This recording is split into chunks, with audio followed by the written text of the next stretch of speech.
I pledge allegiance to God, the essence of all creation, and to its righteousness for which it stands, one human family, superseding ethnicity and political boundaries, respecting diversity in worship, with truth and justice for all. Peace and greetings. What are we saying to our spirit?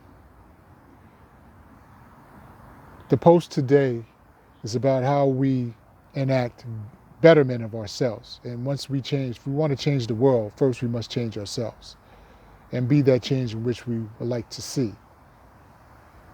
So, in my studies, I've learned that in order to effect real change within self, you must first address the will or the spirit. And from that essence, then it goes to the mental, which then is manifested and marinates, and then it's manifested within the physical ways and actions. So the reason I started out with that pledge is something that I created a few years ago, because I was raised Baptist, and I was wondering, and I would always ask my mother about going to heaven and doing the things that needed to be done so that I can get to heaven. And in her wisdom, she never dissuaded me. She just said, read, took me to various places so I can enhance my spirituality. And one thing of many that I held on to was not to have any false idols. The Bible verse that state, don't have any false idols before me. So I found it odd as I continue to grow and learn and study when we would pledge allegiance to a flag of the United States of America, and you know the rest.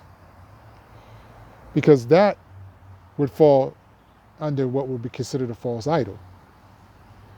One. Two, it's an inorganic or inanimate object created by man.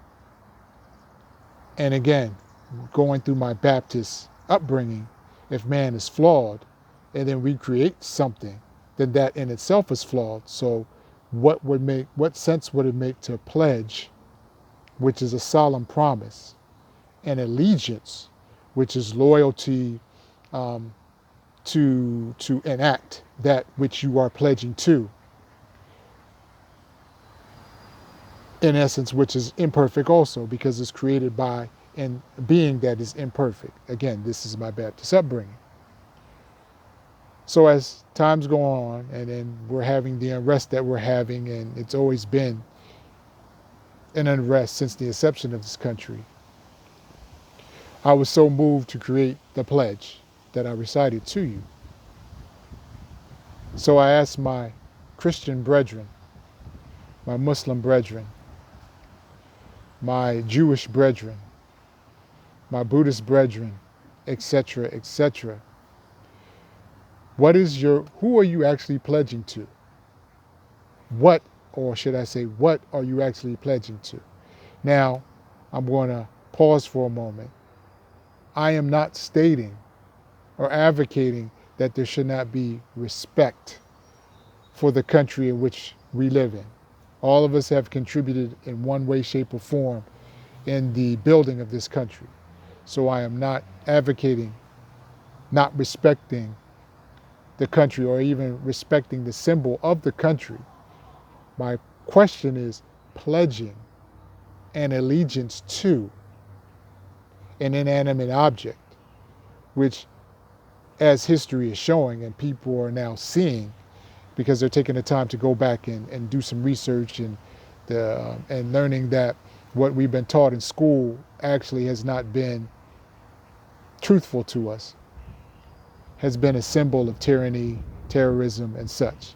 But it also is a symbol of opportunity.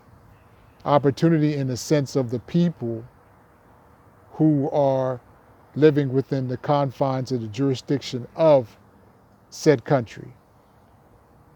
But circling back to pledging and pledging allegiance, and specifically pledging allegiance to that which is an inorganic or inanimate object, when we should be feeding our spirit, when we should be feeding it with proper fuel, if you will, so that then it can then,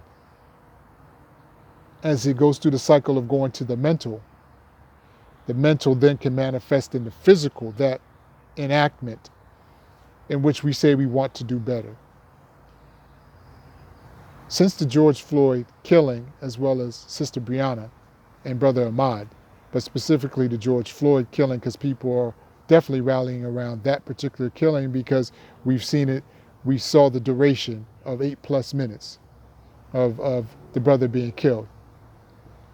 People are speaking about an opportunity to make change, to make this country live up to the tenets in which the founding fathers of the country wrote out in the documents in which we used to live by, for lack of a better phrase and not getting too technical.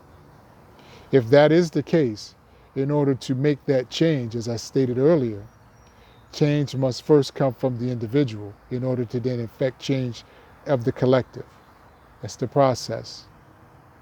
And to effectively change, to promote this change, it must come in the sequence of spirit, will, mind and body, not mind, body, and soul. That's not in order. The source, the creator, the essence, however you subscribe to call the name, then through that, from the source, the spirit, will, which now comes into the individual from the essence, the mind, which is the brain of the individual manifestation, which is you and I, physically manifesting into the body, which then on the physical realm dimension, we are enacting and doing our deeds and our acts.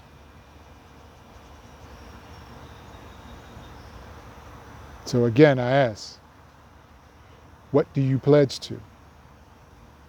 What are you feeding your essence, the essence of the God that's within you? What are you feeding it? What are you subscribing to?